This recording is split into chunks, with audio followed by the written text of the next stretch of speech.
آج ہم اور آپ بارگاہ غریب نواز میں خراج عقیدت پیش کرنے کی نیت سے اس محفل پاک کا انعقاد کیا گیا۔ سیدی سرکار سیدنا خواجہ غریب نواز رضی اللہ تعالیٰ عنہ کو اس دنیا سے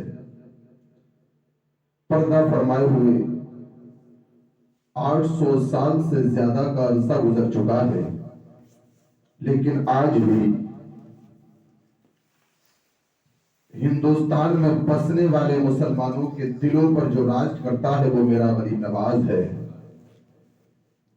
ظاہری حکومت کو دنیا کا کوئی شہنشاہ اگرچہ چند لمحات کے لیے، چند دنوں کے لیے، چند مہینوں کے لیے سنبھال سکتا ہے، لیکن حقیقی حکومت جو اللہ تعالیٰ نے ہندوستان کی عطا فرمائی ہے وہ غریب نواز رضی اللہ تعالیٰ عنہ کی ذات والا ہے۔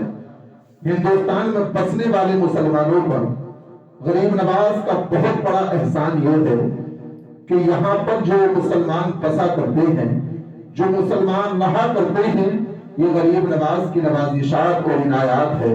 میرا غریب نواز جب ہندوستان کو تشریف لایا تھا، اس سرزمین پر کوئی کلمہ پڑھنے والا نظر نہیں آتا تھا، اس زمین پر کوئی اللہ کی بارگاہ میں سروں کو جھکانے والا نظر نہیں آتا تھا، کوئی رب کی وحدانیت کا اعلان کرنے والا نظر نہیں آتا تھا، کوئی اللہ کو وحدہ لا شریک کہنے والا نظر نہیں آتا تھا۔ غریب نواز نے ہندوستان میں جلوگر ہونے کے بعد، ہندوستان میں تشریف فرما ہونے کے بعد، میرے غریب نواز رضی اللہ تعالیٰ نے لوگوں کے سامنے مذہب اسلام کو پیش فرمایا۔ حضور خواجہ غریب نواز رضی اللہ تعالیٰ کے دست اقدس پر 90 لاکھ لوگوں نے کلمہ اسلام پڑھا اور مسلمان ہو گئے۔ سبحان اللہ۔ عزیزان محترم، یہ میرا غریب نواز ہے۔ اجمیر کی سرزمین پر پرتھوی راج چوہان اور اس کے فوجیوں نے، اس کے حکمران نے کہا تھا کہ غریب نواز جس جگہ پر بیٹھے ہیں یہاں بیٹھنے کی اجازت نہیں دی جائے گی۔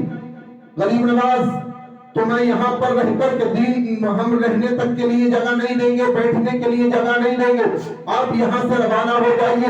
جس جگہ پر آپ بیٹھے ہیں یہاں پر بادشاہ سلامت کے سرکاری سلطنت کے اونٹ بنا کرتے ہیں، اونٹ بیٹھا کرتے ہیں۔ میرے غریب نواز نے ارشاد فرمایا اونٹ بیٹھتے ہیں تو بیٹھ جائیں۔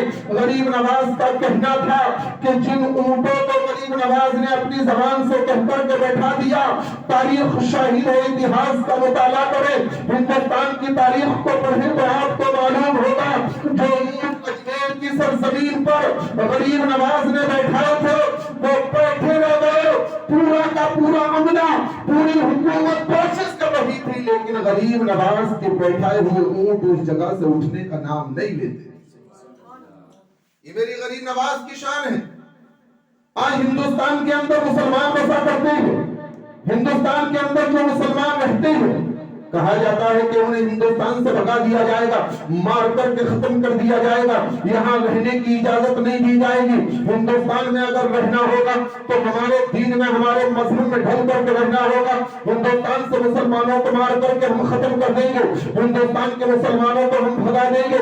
لیکن تم نے تاریخ اجمیر کو پڑھا نہیں ہے، تم نے تاریخ ہند کو پڑھا نہیں ہے۔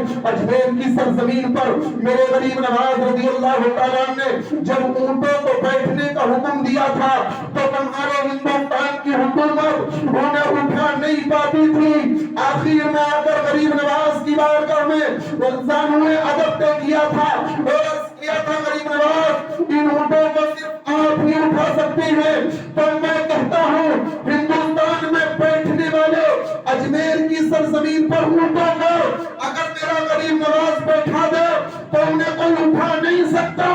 تو اس ہندوستان کی سرزمین پر جو مسلمان بسے ہوئے ہیں انہیں غریب نواز نے بسایا ہے۔ دنیا کی کوئی طاقت ایسی نہیں ہے جو ہندوستان سے مسلمانوں کو ختم کر سکتی۔ عزیزان محترم، حضور خواجہ غریب نواز رضی اللہ تعالیٰ عنہ کی وہ عظیم ذات والا ہے، وہ دربار شاہی ہو کہ مغلی شاسن کا، مغلی سلطنت کا 5واں بادشاہ شاہجہاں اپنے بیٹے اور زیر عالمگیر کو دلی سے اجمیر کے لیے روانہ فرماتے ہیں. اورنگزیب سے کہا گیا کہ بیٹے تیار ہو جاؤ، شاہی خاندان کی جاب و حشمت کے ساتھ جانا، شاہی خاندان کا لباس پہن کر کے جانا، شاہی تاج پہن کر کے جانا، شاہی لباس میں جانا.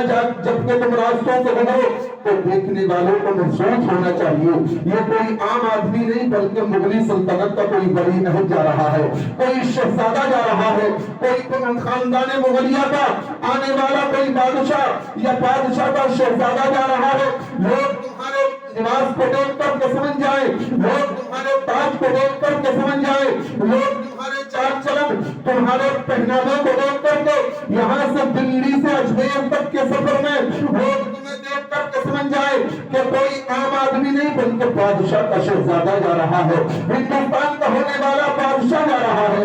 لیکن بیٹے اورنگزیب میری اس بات کو یاد رکھنا، جب تم اجمیر کی سرزمین پر پہنچو، اجمیر کی دھرتی کے قریب پہنچو، جب اجمیر میں داخل ہو تم اپنے شاہی لباس کو اتار کر کے رکھ دینا، شاہی تاج کو اتار کر کے رکھ دینا، فقیری اختیار کر لینا، درویشوں کے بھیس میں جانا، تاکہ دنیا کو یہ میسج مل جانا چاہیے، دنیا کو یہ پتہ لگ جانا چاہیے کہ ہندوستان کی مغلی سلطنت کا کوئی شہزادہ نہیں بلکہ سلطنت حقیقی معین الدین کی سلطنت کا کوئی غلام جا رہا ہے، معین الدین اجمیری کے دربار کا کوئی فقیر جا رہا ہے.